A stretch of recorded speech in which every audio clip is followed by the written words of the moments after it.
President Dahl, Dean Sika, Dean Ayer, Dr. Buggy Hunt, Dr. Long, Dr. Gordon, faculty, and staff. This is an honor again that words cannot describe. My time at Geneseo shaped my future and my world today. The lessons I learned, the many professors from whom I learned them, and the people who believed in me, I still hold dear to my heart. I'm so grateful to have been given this privilege. Good evening, family, friends, and soon-to-be graduates. Thank you so much for inviting me to spend this extraordinary moment with you.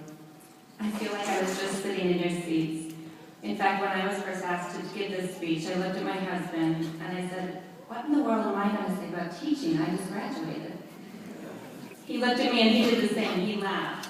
He said, "Sorry, honey, it was 20 years ago." I said, "No way." So I did the calculations. For him, it was 20 years ago.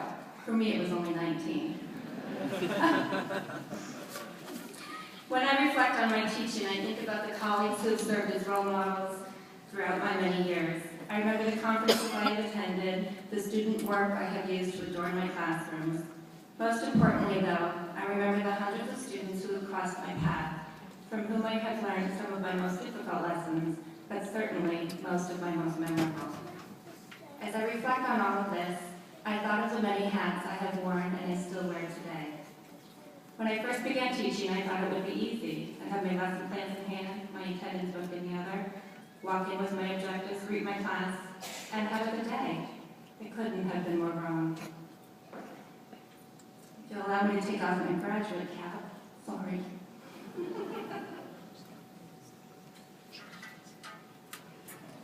My army home.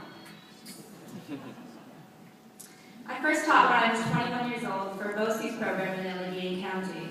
My students were in high school and they were bused in from various districts. The towns surrounding the ones in which I taught were all very, very poor. My students often came to school dirty, hungry, and lacking the most basic skills. At one point in my class of 16, I had 9 who were pregnant. Unfortunately, in addition to the deplorable socioeconomic situations, even more deplorable was the segregation my students faced because they were BOCES. They were not from that town, and as far as the students who did live there were concerned, it was not their school. Unfortunately, the teachers and the administration of the school felt the same way. My students had to eat lunch in a different cafeteria. They were not integrated into elective classes, but were instead kept in my classroom all day for self-contained classes. They were not allowed to attend class meetings, and they were kept from attending school assemblies until I got there, Miss Sawicki. I fell in love with these kids instantly. They were innocent and they were eager. They wanted to not only be loved, but to give love, and they craved learning, so that is what we did. We created a class newspaper and made papier-mâché African tribal masks. We read To Kill a Mockingbird as a class, and they told me stories of being left out, similar to that of Boo Radley. I called the local newspaper and had a picture taken and an article written, which were both printed the following month, when we did our own Kwanzaa celebration as part of our study on different cultures. Midway through the year, we went to an assembly, without an invitation and without permission. We sat in the back row, and I will always remember the kids who got up in front of us and moved away. I will always remember the principal who came to me and said we did not belong.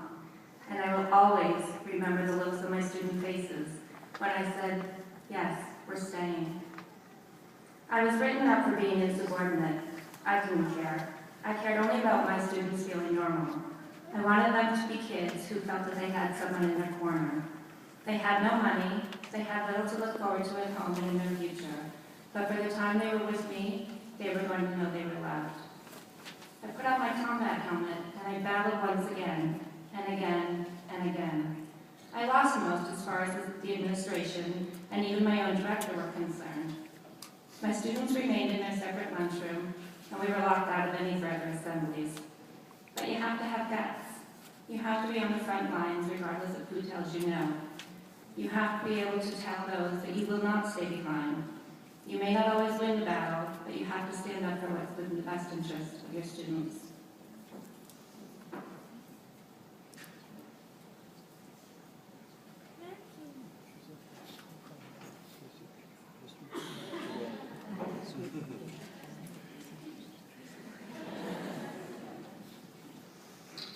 Charles and Frank are twin brothers in the 9th grade. They are autistic. Their first period class is across the hall from my room, and each morning they sit on the floor outside after arriving on the bus nearly 40 minutes before school starts. I'm an early bird at school as well, and they always know when I've arrived as I do them. Charles, Frank says excitedly, spring is coming, the birds are chirping, it's going to be 90 degrees, spring is here. Frank is the eternal optimist. His enthusiasm is priceless. His voice is always filled with an excited innocence of a small boy. Frank! Charles snarls back. Be quiet, my nose is running and I lost my gum. I'm not listening. Charles is a little ornery each morning, always snapping some remark back at his brother with anything less than grateful of his morning report.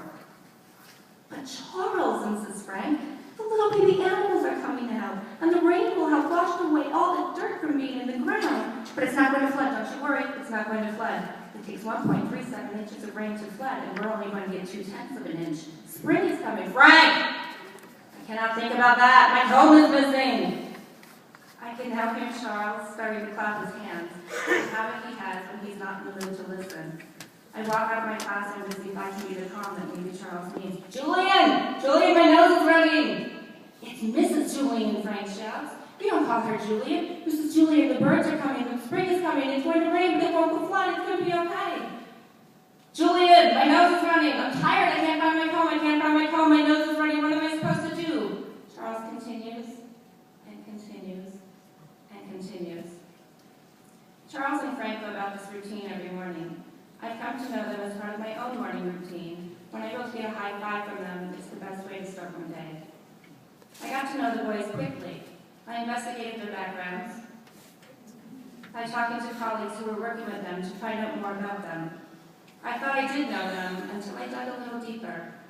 Charles and his missing comb, I always thought, was simply a sign of a disrupted routine, something so important to many affected by autism. It wasn't. Instead, Charles wants so badly to be like others. Presenting himself in a well-manicured, nice way was that attempt to do so. Frank, dear innocent, sweet Frank. I just always saw him as a happy soul whose glass was half full all of the time. Turns out that Frank's father repeatedly calls him a loser, and while not in these exact terms, basically tells him he's a failure at life. His innocent response to everyone around him, to be happy and friendly, is just so maybe they will be happy in his. Someone will appreciate him. Imagine. Students are people like us. As teachers, we need to discover who they are. If you don't know your students, you cannot teach your students, even with all the philosophies and methods and laws. Knowing them goes so far beyond their email address and phone number on that first day of school. It goes so far beyond the way that they perform in your subject. You have to be able to detect a bad mood, notice a sad eye, and push behind a sass and an attitude. It takes a very, very close, caring eye, however. Students, too, have things in the world that are challenging. I have a student now whose mom has just been diagnosed with stage 4 lung cancer. He sits in class, he takes his notes, he focuses, he smiles, he asks questions. He never hints at such a horrible situation in his world. But I know him well enough that if he is having a moment, or if he needs a moment, I will know. I have another student who is homeless. She smiles this great, big, beautiful smile. It's unbelievable. For 7 hours a day, she knows that she has the walls around her at school, something she doesn't know when she leaves. If she looks like she did not sleep well, she probably didn't, and I will know. I have a student who was adopted as an infant and just recently was contacted by her birth family. She carries so much guilt because her adoptive mom tells her that she's horrible to want to pursue this. One student has an awful fear of being closed in small places and therefore cannot sit too close to another. One student cannot stand hearing people chewing gum. One loves the smell of brand new leather, and one cannot stand being touched by others, even a small brush in the hallway. Everyone has something. If I didn't know these somethings, an opportunity might be missed for my students' success. After all, who we are and what we do makes such things as learning all the difference. You can figure out what you don't know. Sometimes it takes a magnifying glass and some detective work. Other times it's right there in front of you. Regardless, make certain that you do discover. The difference it will make to your teaching, and better yet to your students, is the one philosophy we left out of the textbooks.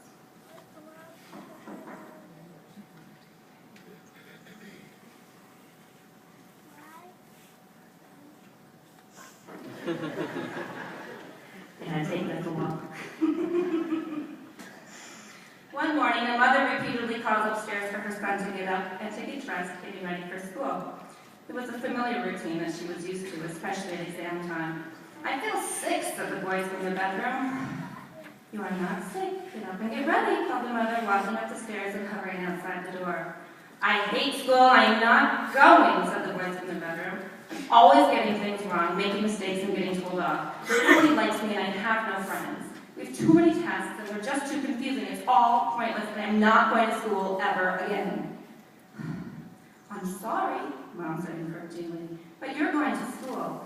Really, mistakes are how we learn and develop. Please try not to take criticism so personally, and I really can't believe that nobody likes you. You have lots of friends at school. And I know all those tests can be confusing, but we're all tested in many ways throughout our lives. So all of this experience in school is useful for life in general. Besides, you have to go. You are the teacher." Some days, yes, it will be you who needs humor. 4 classes of essays to be graded, a faculty meeting, an unannounced observation, a lost USB with a month's worth of lessons on it, a mandatory survey about the wellness program in the cafeteria that you cannot even fathom eating and is overdue. You have a blister on your big toe from the new shoes you thought were ugly but looked like teacher's shoes.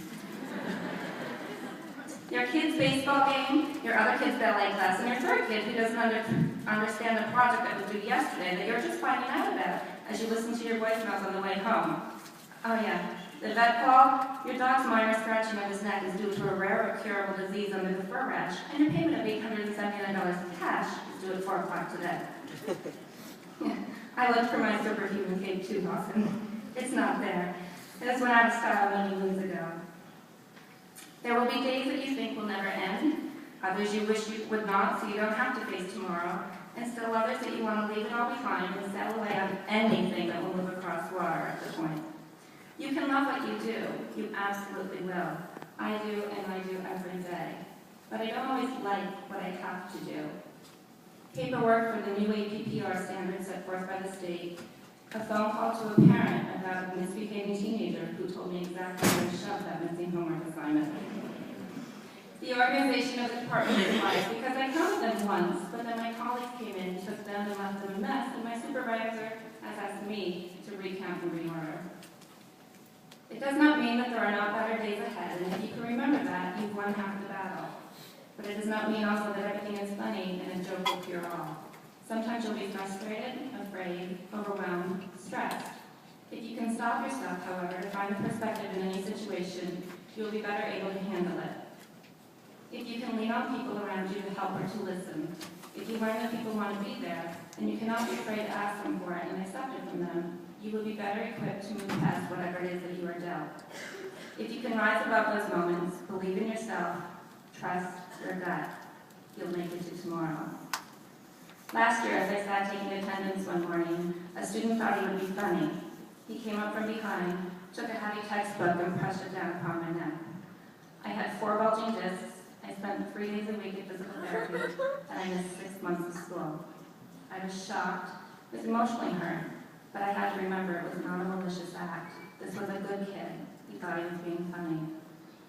I talked to the student who injured me when I returned in June. It was so important for me to have a conversation with him, to help him understand what he did, how it not only impacted me but my family, and how I hoped that he would not do something silly in the future, respecting others always. That was my perspective, and I hoped for him it was too. Of course, when all else fails, find a clown hat.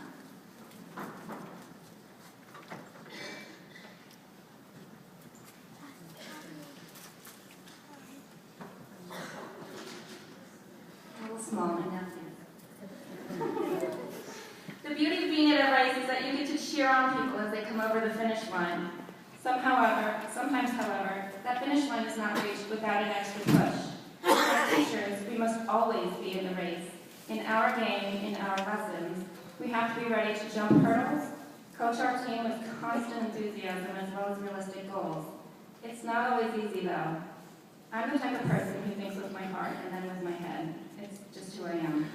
It's not always a bad thing, as long as I can see clearly that the race was fair, that rules were followed, and that I, the teacher, in the process did not get run over. I've learned, though, that my heart, my judgment too, it needs to be tough because certain moments call for that. I have a student who's been through more in her 15 years than many adults I know. Most recently, her father died from cancer, a battle that ended in a horrible fight, one in which he lost all functioning and all recognition of those around him, especially her. I try to take extra gentle care of this amazing young lady, but in the last few weeks, her focus was lost. She had a new attitude, one that was snarky and sassy, one that allowed her to talk back and refuse work I asked her to do. I understood her attitude. She had been emotionally drained and she just didn't care. She missed her dad. But she had exams to pass, a new summer to look toward. The mom in me just wanted to hug her. I wanted to tell her everything would be okay. But the teacher in me knew she needed a push. I wouldn't accept her refusal to do work. I couldn't accept her excuses. She needed to work hard for herself and for her father. I needed her to see the finish line with me. There was no white flag. This time, I had to stay tough. Truly, as a teacher, it was one of my most difficult moments. But truly, it was also one of my best. This tough love prepared her for that morning, and myself too, to continue the race, all the bumps in the road included, so we could celebrate as the checkered flag waved as she passed the finish line and the regions.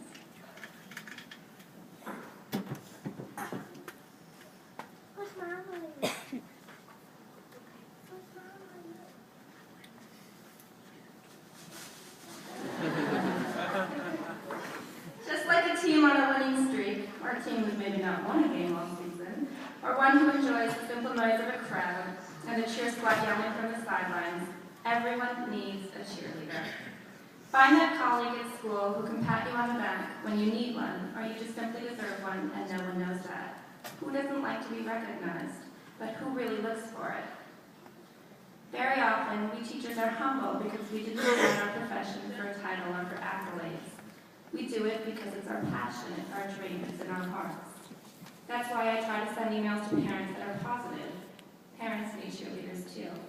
When a student does his homework all week, send a quick note home. When a student who is constantly late is on time, send a quick note home and tell them you're proud of their son for making it to school that day on time. If a student said something nice to you that really brought a smile to your heart, let his or her mom and dad know that they have a thoughtful, kind, caring kid who made your day. Let a colleague know if a student came in talking about a lesson from his or her class. Tell someone you like his shirt, or his tie, or her hair. Find something. Most importantly, always cheer on your kids. Your students sit from class to class, and no matter 5 years old or 17 years old, they need encouraging words, positive reinforcement, and reminders that when the world seems to turn on them, they have someone to whom they can turn for a smile. Our world certainly today turns on people, on kids. Think about the tragedy of Newtown. Need I say more? Cheerleading has taken on new meaning, and to some of your kids and your colleagues and your parents, most important, your kids, it's important to cheer with a kindness, a caring attitude that while with you, you have the safety of and interest in those kids. They are loved by you.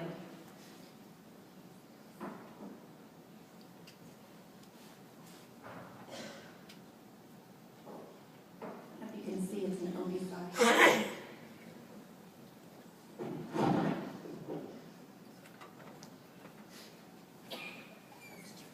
Remember your past. It will shape your every day. Think always of those who took the time to make a difference. Hold close to your heart the lessons that you learned, the formal ones from Sturgis and Newton, the informal ones from Onondaga and Cork State. Take from home the blessings that you have received and pass them along. Wear a writer's hat. You have the ability to text, tweet, FaceTime, Instagram, email, Facebook, YouTube, Snapshot. Instead, take a few minutes to send a handwritten note. Write one to say thank you, or thinking about you, or just how are you. Those moments will mean so much to someone that you care about, including their students. Students get such pleasure from receiving mail no matter what their age, and to know that you, their teacher, thinks something special of them is priceless. Wear the hat of an advocate and stand up for what you believe. your students' abilities, your colleagues' recommendations that you don't agree with, your faith in gay marriage and animal rights for PETA. Wear a coach's hat and make rules, allow everyone to play, and remember everybody wins. Stand in the cab of a pilot and steer yourself, your students, your family, and your friends in the right direction. At times, the flights may get grounded due to unforeseen mechanical difficulties, but the fact that you tried will earn you your wings. Wear the hat of someone who believes in heroes. Mine are here today. My parents who never gave up on me, who taught me that family is always first, and who made me who I am and why I am here. My husband, who, after meeting at Erie Hall, we grew together at Geneseo. He remains my best friend with whom I grow and fall more in love with every day. And my children, Alex and Abby, they are funny, giving, hardworking, amazing kids, the loves of my life. Teaching is more than textbooks and whiteboards. It is so much more than clocking in at 8 o'clock, taking attendance, walking in with that book, and those objectives. It is students and parents and colleagues. It is imagination and patience and selflessness. There are always more hats to wear. Try on different ones throughout your days, not only in your classroom but out. Keep those that fit and recycle those that don't. Thank you once again to everyone here this evening. Thank you, graduates. It is a privilege and an honor to come back to speak to you, an experience that means more than words can express. You've chosen a rewarding, fulfilling, heartwarming, incredible profession. Now go out and be incredible.